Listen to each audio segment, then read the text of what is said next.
Section 3.7 is called optimization. So just the word optimization or the word optimal means getting some kind of a best value for something. So a best value might mean a biggest value, like your biggest paycheck, right?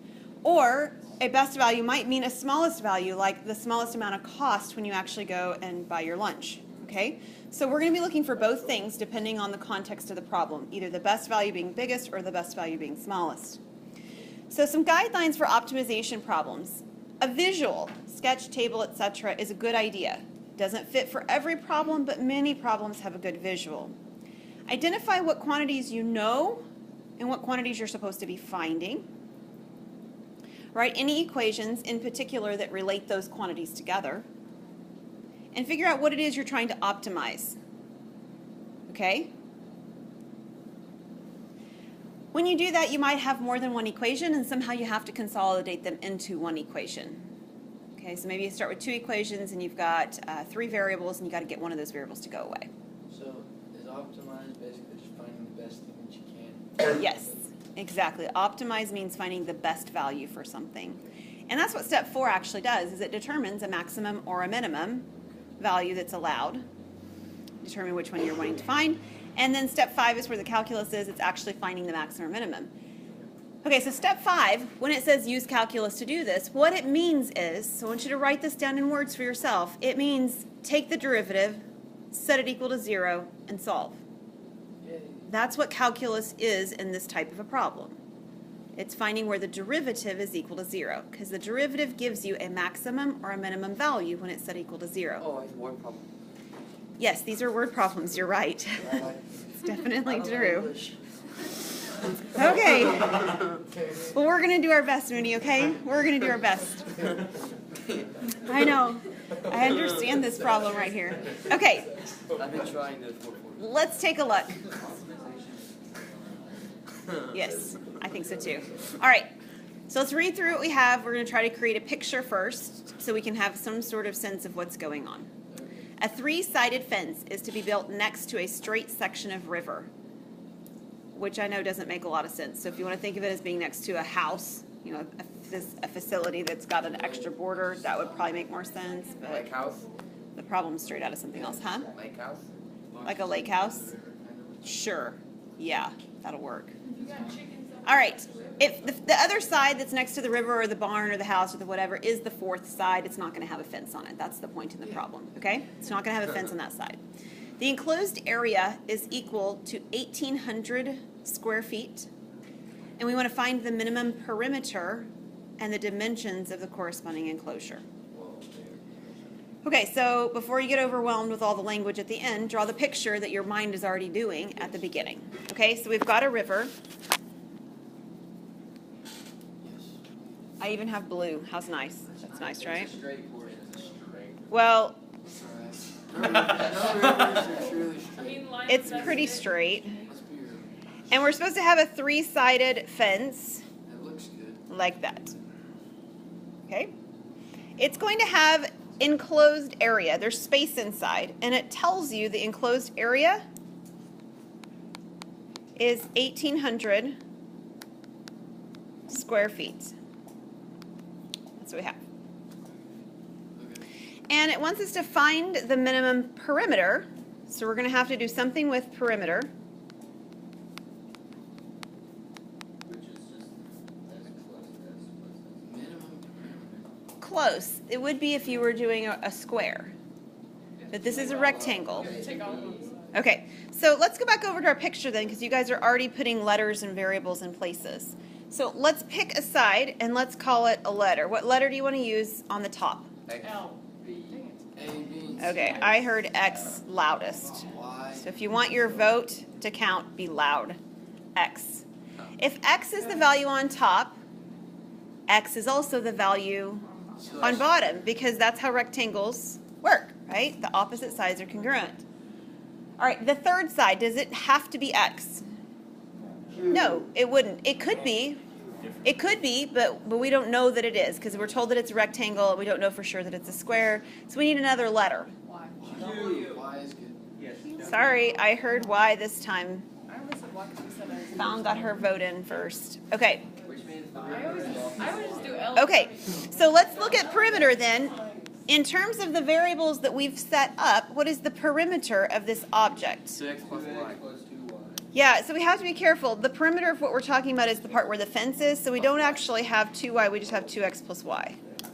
Because we only want the perimeter of where the fence is. How do we know that? Because we're going to find the minimum for the fencing. It's a three-sided fence.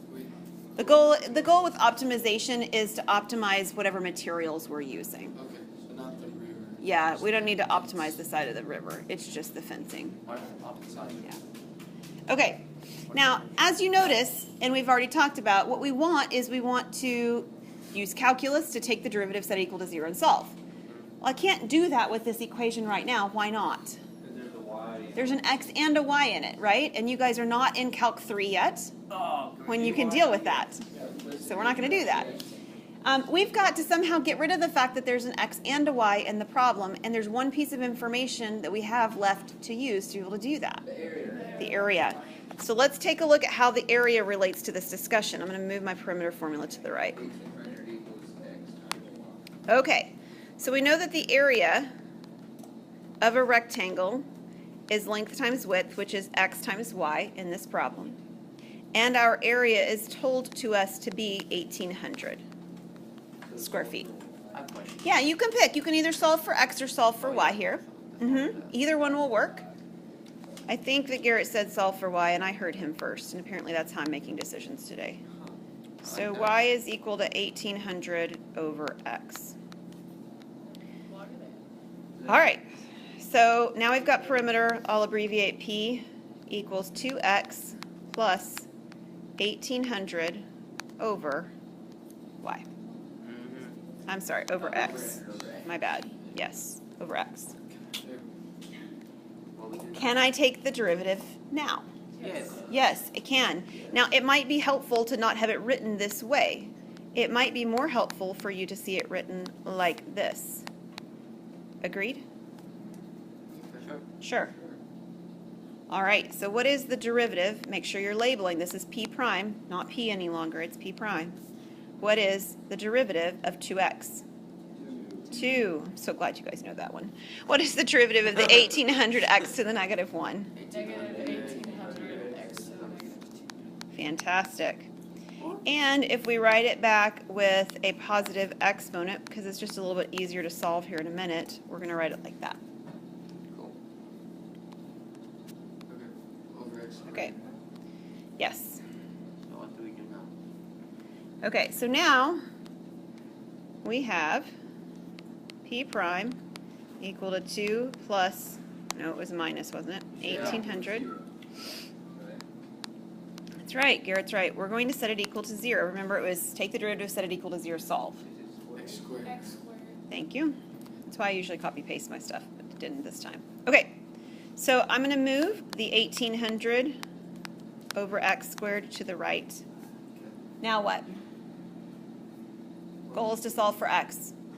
Multiply x to the x All right. squared to the other side. Let's multiply by x squared, or you can think of it as cross-multiplying if that phrasing, you like that one better. 2x squared equals 1,800. Now what? Divide by 2. What does x squared equal? 900. 900. Then what? Square root of it. Square Plus or root. minus. Now Plus. technically, yes, it is plus or minus, but let's take a look and think about what the context is. Yeah, this is the length of a fence, right? So the calculus gives us 2 answers, but the context eliminates one of them. So we really only have x equal 30. Now we have to be careful. We've used the calculus to find the place that gave us a critical number. Do we really, right now, know that that's the maximum or the minimum that we want? No, we need to make a number line. You're right. You could also take a second derivative and plug it in, but a number line on this one works probably a little bit easier. So here's my 30, and I need values on either side, and I don't want to pick x equals 0. Why not? As I can. Yeah, this particular function, x cannot equal 0, right? Yeah. Yeah, that doesn't work. So don't pick x equals 0. Pick something else for me. 25. 10 or 1 would be fine. I heard 10 first. What's 40. 40. 10 and 40. Where am I going to plug the 10 and the 40 in? F To F prime. F prime. Yes, so I need to find F prime of 10 and F prime of 40. So F prime was, or P prime is actually ours, is up here. Negative. Look at that. I turned them into P's just like that. Oh, Fantastic, huh? All right, so what happens when we plug a 10 in on the first one? you get negative number. Is it negative? Yes. Excellent. Why didn't you just do 2 minus 18? You could.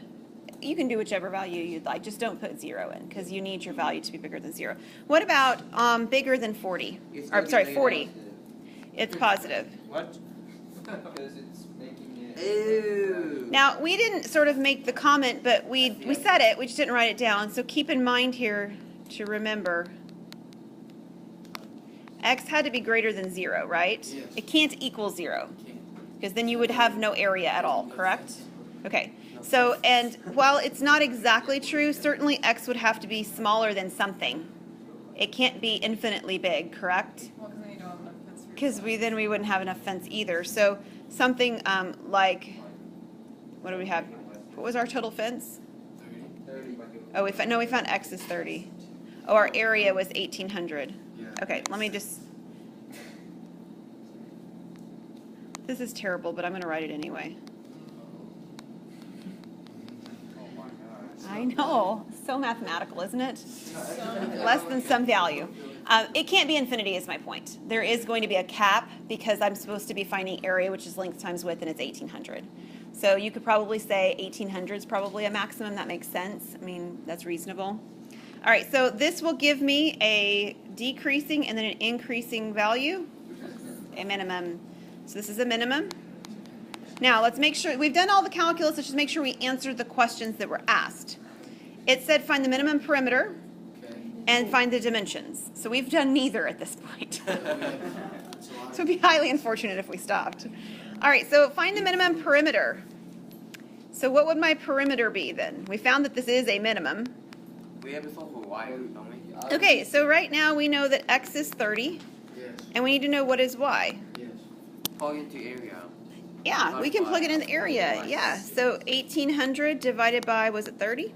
Yeah. Okay, what does that give me? 60. So what's my perimeter?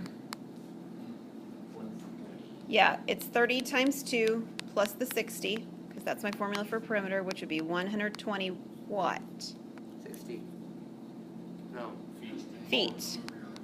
Hold up. Oh, okay. Yes. 120 feet. Perimeter. It's in feet. And then we're supposed to have the dimensions. We've already done them. I found them. We just haven't written them down yet. What are the dimensions? Somebody tell me what dimensions means. like the length of the sides.